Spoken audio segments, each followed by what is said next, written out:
आज आध्यात्मिक उपन्यास में आप सभी का स्वागत है। रघुवंशनाथम के प्रथम खंड वचन में आज के अध्याय 7 में ताड़का वध का समाचार। ताड़का के अंगरक्षक का प्रमुख यमपाश अपने अनेक सहयोगी राक्षसों के साथ बेसुध भागा जा रहा था। उसने शेष राक्षसों को रात होते ही ताड़का का शव लाने के लिए कह दिया था और स्वयं अपने अंग रक्षसों को लेकर ताड़का पुत्र मारीच और उसके चचेरे सुबाहु को इस अनहोनी का प्रथम समाचार देने भाग रहा था। वह भयभीत भी था और प्रसन्न भी। भयभीत इसलिए था कि पहली बार किसी मनुष्य को उसने राक्षसों का वध करते देखा था और उस मनुष्य के बाणों से वह भी बहुत घायल हो गया था। उसके शरीर से रक्त बह रहा था और उसे ताड़का के तड़पने और चीखने का स्वर भी अपने हृदय में सुनाई और दिखाई दे रहा था। प्रसन्न वह इसलिए था कि जब वह मारीच और सुबाहु को यह समाचार देगा कि उसने ताड़का की रक्षा के लिए अपने प्राणों की बाजी लगा दी, तो उसे पुरस्कार के रूप में राक्षसों की बड़ी टुकड़ी का प्रमुख बना दिया जाएगा। अपने पदोन्नति के भावी हर्ष को वह अभी से अनुभव कर रहा था। उसे विश्वास था कि अब ताड़का वन का प्रमुख वही बनने वाला है। यह वन अपने आतंक के लिए इतना ख्याति प्राप्त है कि उसका नाम लेकर वे किसी भी राजा, आश्रम, गांव से कुछ भी उठा लाते हैं और कोई उनका विरोध तक नहीं करता। फिर भी वे आते जाते एक दो निरपराध की हत्या कर अपने आगमन और भय की पुष्टि कर देते हैं। वह कल्पना कर रहा था कि अपने प्रमुख बनने के दिन वह एक विशाल समारोह करेगा, जिसमें विभिन्न राज्यों से सुंदर आर्य कन्याओं का अपहरण करके लाया जाएगा। वह आर्य कन्याओं का भोग करेगा और उसके अधीनस्थ राक्षस आश्रम कन्याओं, नाग, ऋक्ष, वानर कन्याओं का भोग करने को स्वतंत्र होंगे। सरोवर के जल में वह मदिरा भरेगा और सभी राक्षस जी भर के मदिरा में क्रीड़ा करेंगे और उसका पान करेंगे। इसी स्वप्न लोक में खोया वह उस दुर्भेद्य स्थान पर पहुंचा जहां मारीच और सुबाहु की छावनी थी। यमपाश भयंकर रूप से चिल्लाता रंगशाला की ओर भागा जा रहा था। प्रहरियों ने उसको इस दशा में आते देखा तो वे भी अन्य राक्षसों की भांति एक और हो गए। सभी यमपाश की क्रूरता से परिचित थे, किंतु उसके इस घायल और भयभीत रूप ने सभी राक्षस प्रहरियों को किम कर्तव्यम मूड कर दिया था। वे समझ नहीं पा रहे थे कि उसको भला कौन घायल कर सकता है। मारीच और सुबाहु अप्रित नारियों के साथ मदिरा विलास में डूबे थे। उनके साथ अनेक राक्षस और राक्षसी उत्तेजक कामुद्रा में मदमत थे। नाच गाना पूरे यौवन पे चल रहा था और दासियां घड़ों से मदिरा परोस रही थीं। भुने हुए मांस की गंध पूरे वातावरण में फैली हुई थी। सब अपने अपने नशे में डूबे हुए थे और किसी को कोई भी सुध नहीं थी। सुबाहु अनेक स्त्रियों से घिरा हुआ नाच रहा था। वे सुंदरियां एक एक करके उसके मुंह में मदिरा पात्र से मदिरा उड़ेल रही थी। नाचते हुए मदिरा पीने के कारण कुछ ही मदिरा उसके मुंह में जा रही थी। अधिकांश तो उसके वस्त्रों पर या भूमि पर ही गिर रही थीं। उसके नाच से प्रसन्न होकर तथा उसको और उत्तेजित करने के उद्देश्य से मारीच अपने स्थान पर बैठा हुआ तालियां बजा बजा कर उसका उत्साहवर्धन कर रहा था। अनेक राक्षस भी मारीच की करतल ध्वनि में उसकी ताल से ताल बिठा रहे थे। राक्षस राज अनर्थ हो गया, प्रलय हो गई। यमपाश पूरी शक्ति लगाकर चीखा और उसके साथ आए राक्षस भी चीखे और रक्षा करें राक्षस राज। सर्वनाश हो गया। यमपाश ने अपनी छाती पीटने और अपने बाल नोचने का अभिनय पूरी कुशलता के साथ निभाया। अपने अभिनय से वे इस बात को प्रमाणित कर देना चाहता था कि उन पर जो आक्रमण किया गया वह इतना भयंकर था कि वे उसे झेल न पाए और अनंत प्रयासों के बाद भी न तो आक्रमणकारी को वश में कर पाए और न ही ताड़का के प्राणों की रक्षा ही कर पाए। क्षण भर को राक्षसी उत्सव ठहर गया। सभी की आंखें यमपाश पर ठहर गई। वह रक्त में सना हुआ था। उसके कपड़े स्थान स्थान से फट गए थे। शरीर धूल धूसरित था और आभूषण अस्त व्यस्त थे। सुबाहु ने मदिरा से भरी अपनी आंखों से उसकी ओर देखा और मुस्कुराया। उसकी मुस्कुराहट धीरे धीरे हंसी में और भी भयानक अट्टहास में परिवर्तित हो गई।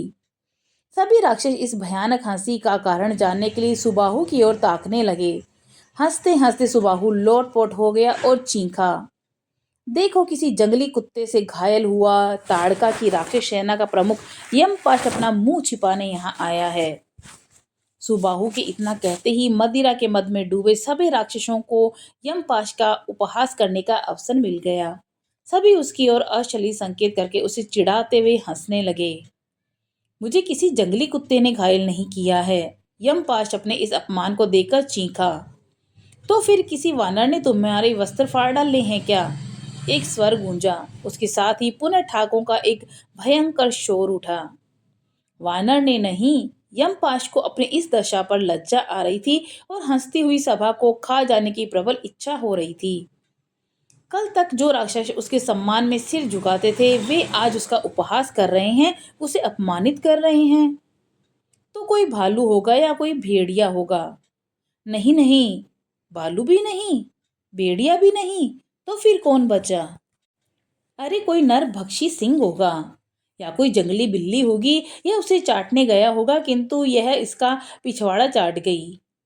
यमपाश की हंसी उड़ाने की आपसी जुगलबंदी में राक्षसों का रस आ रहा था। वे अपना पेट पकड़ पकड़ कर हंस रहे थे। सभी अपनी बकवास बंद करो, मारी चीखा। मुझे लगता है इसे किसी नरभक्षी हिरणी ने घायल किया है। मारीच के इतना कहते ही सभी राक्षस हंसी से बेदम हो भूमि पर लेटकर आकाश में पैर मारकर हंसने लगे। कोई अपनी दासी को उठाकर नाचने लगा। अनेक राक्षस स्त्रियां हंसी में पागल हो अश्लील संकेत करने लगी। यमपाश अब शांत खड़ा हो गया और अपने अपमान पर हंसते हुए सभी राक्षसों को देखने लगा। वह मन ही मन बोला कि हंस लो, अभी जब तुम्हारा बाप तुम्हें ताड़का वध का समाचार सुनाएगा तो तुम सभी यही अपना मल मूत्र त्यागोगे। क्यों रे, सच सच बता, मारीच जो कहता है तुझे किसी नरभक्षी हिरणी ने घायल किया है, वह सत्य है या घायल करने वाली कोई जंगली बिल्ली थी? हंसी थमी तो सुबाहु उसके पास आया और मदमाते स्वर में बोला। सुबाहु के वक्तव्य के बाद एक बार फिर से यमपाश के प्रति अपमानजनक हंसी का क्रम चल पड़ा। नहीं, हिरणी नहीं थी, वे दो नरभक्षी हिरण थे। यमपाश सुबाहु के पास आकर क्रोध में चीखा। अच्छा, सुबाहु की आंखें राक्षसी आश्चर्य से फैल गई। तो उन हिरणों से घायल होकर मेरे पास क्यों आया? तू अधिपति ताड़का का अंग रक्षक है ना? अगर तू दो हिरणों से भयभीत हो गया था तो मेरी माँ ताड़का के पास जाके क्यों नहीं छुपा? अब की बार हुई ठाकों की गर्जना ने पिछले सारे क्रम को फीका कर दिया। मैं तो छिपने के लिए अपनी माँ के वस्त्र ही खोजता, किंतु मुझे घायल करने से पहले वे दोनों हिरण और उनका शिकारी ताड़का को खा गए। यमपाश अपने अपमान में से उठे क्रोध में कांप रहा था। क्या कहा तूने? क्या तूने इतने मदरा पी ली कि सहसा सारा वातावरण गंभीर हो गया? सुबाहु उसके निकट आया और माथे पर त्योरियां चढ़ा के बोला। मदिरा मैंने नहीं पी, बल्कि आपने पी है। वह इन सारे राक्षस समाज ने, जो उसे अपनी ओर बढ़ता सर्वनाश दिखाई नहीं दे रहा। यमपाश सुबाहु की बात काटते हुए भन्नाता हुआ बोला। मैं कब से चीख रहा हूँ, वह आपे से बाहर होता जा रहा था, किंतु आप विलास से अवकाश मिले तब ना। जब वह विश्वामित्र हम सबको खा जाएगा तब पछताइएगा। उसी विश्वामित्र ने दो साधारण मनुष्यों की सहायता से आपकी माता और हमारी स्वामिनी ताड़का के दोनों हाथ नाक कान काट डाले और फिर सर्प के समान भयंकर बाण से उसकी छाती फाड़ डाली। उनका शत विशत शव पीछे आ रहे राक्षस लेकर आ रहे हैं। उस विश्वामित्र ने आपकी माँ की ऐसी दुर्गति करवाई है जिसे देखकर आपकी सारी मदिरा ही उतर जाएगी। राम ने पहले आपकी माँ के दोनों हाथ काट डाले, फिर वह फिर भी लड़ती रही। फिर उस राम के साथ आए एक बालक ने आपकी माँ के नाक कान काट डाले और फिर राम ने उसकी छाती में एक ऐसा बाण मारा कि वह तरबूज के समान फट गई। यमपाश की बात सुनकर सुबाहु चीखा। उसने एक राक्षस की कमर में लटकी तलवार खींची और अगले ही क्षण यमपाश का सिर भूमि पर पड़ा था। उसका कटा सिर भूमि पर पड़ा सब कुछ देख रहा था। उसका मस्तिष्क सक्रिय था। उसने तुरंत गणना करके बता दिया कि देख, तेरे धड़ से रक्त की धाराएं फूट रही हैं और सुबाहु ने तुझे पुरस्कार दे दिया है। राक्षस क्रूर होते हैं। यमपास का कटा सिर अंतिम बार चीखा। राक्षसों का सर्वनाश होगा। सुबाहु ने यमपाश के पास आए राक्षसों की ओर देखा। वे मारे भय के थर थर कांप रहे थे। उन राक्षसों का मलमूत्र स्वतः ही त्यागा जा चुका था और उनको इस बात का बोध तक न था। यदि यमपाश यह असत्य मदिरा के प्रभाव में कह रहा था तो भी उसका यही दंड था, और यदि यह बात सत्य है तो सत्य है तो धत। सुबाहु ने अपने मस्तिष्क को झटक दिया। यह बात सत्य हो ही नहीं सकती। मनुष्यों की तो हम किसी कोटि में गणना ही नहीं करते। हमारी राक्षसी संस्कृति और समाज में मनुष्य को सबसे दुर्लभ, कायर और अधम माना जाता है। वे मनुष्य ताड़का का वध करेंगे, ऐसा हो ही नहीं सकता। सत्य क्या है? मारीच ने निकट आकर उन शेष राक्षसों की ओर देखा। भय छोड़ो, जिसे दंडित किया जाना था उसे दंडित कर दिया गया। कहो, यमपाश सत्य कह रहे हैं। विश्वामित्र अपने 2 शस्त्रधारी मनुष्यों को लाया और दोनों ने देखते ही देखते सब नष्ट कर डाला। तुम्हारे शस्त्र कहाँ गए थे? मारीच ने उनकी आंखों में झांका। यदि यह सत्य है तो तुम यहाँ जीवित क्यों आए? क्यों नहीं तुमने शत्रु से युद्ध किया? सुबाहु चीखता हुआ उठा। उन दोनों क्षत्रियों के धनुष संचालन को देखकर लगता था कि मृत्यु निश्चित है। एक राक्षस का कांपता स्वर उठा। मृत्यु तो अब निश्चित है। सुबाहु ने खड़ग उठा लिया। रुको, मारीच के स्वर में आदेश था।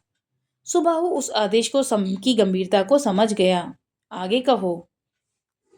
ताड़का वन में प्रवेश करते ही स्वामिनी ताड़का को गुप्तचरों ने विश्वामित्र और 2 शस्त्रधारी मनुष्यों के प्रवेश की सूचना दे दी थी, किंतु उन्होंने इस बात को गंभीरता से नहीं लिया।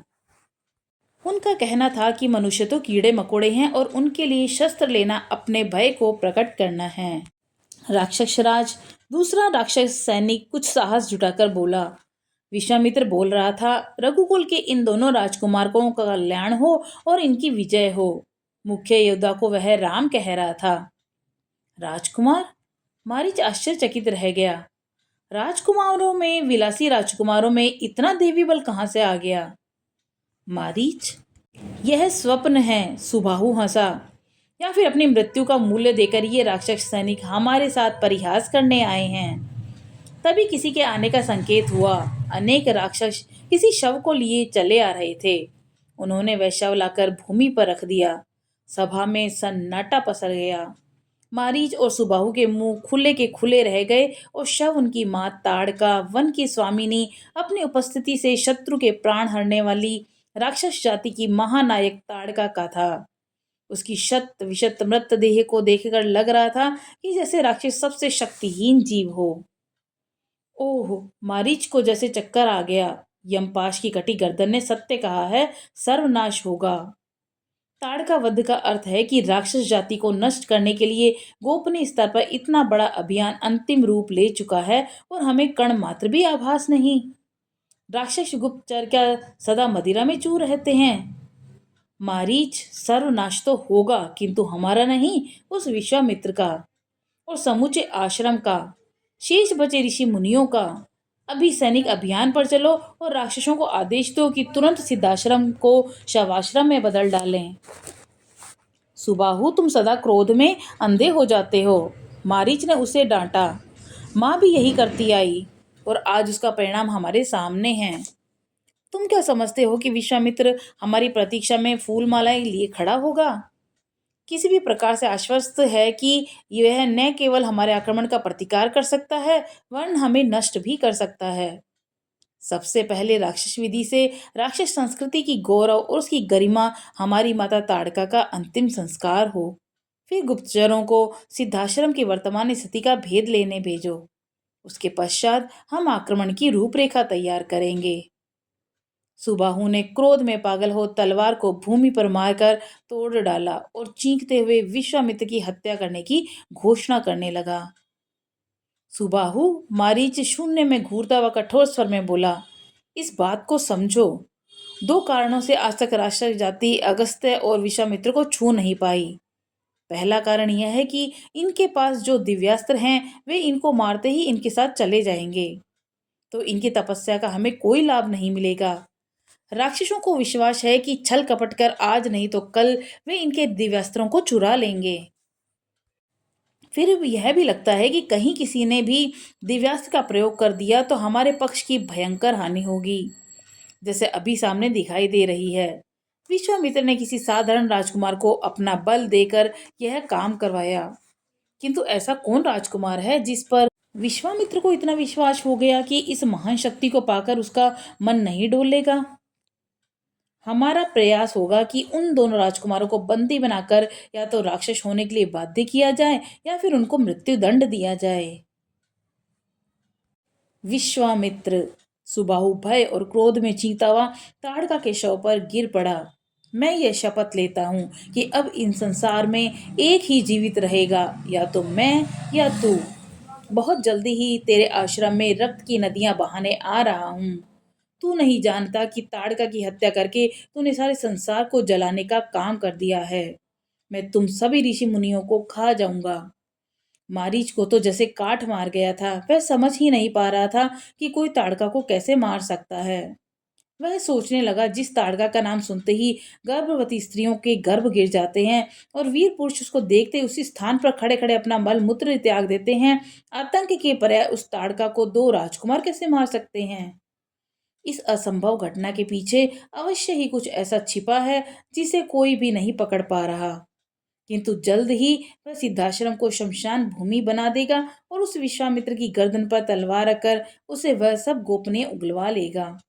अब वे दो राजकुमार, उनको देखने के बाद ही वह उनके लिए ऐसा दंड निर्धारित करेगा कि संसार के सभी राजा अपने अपने कुमारों को स्तनपान करने वाले कुमार बनाकर रखेंगे। जय श्री राम। कल के अध्याय 8 में हम जानेंगे विश्वामित्र के यज्ञ की रक्षा।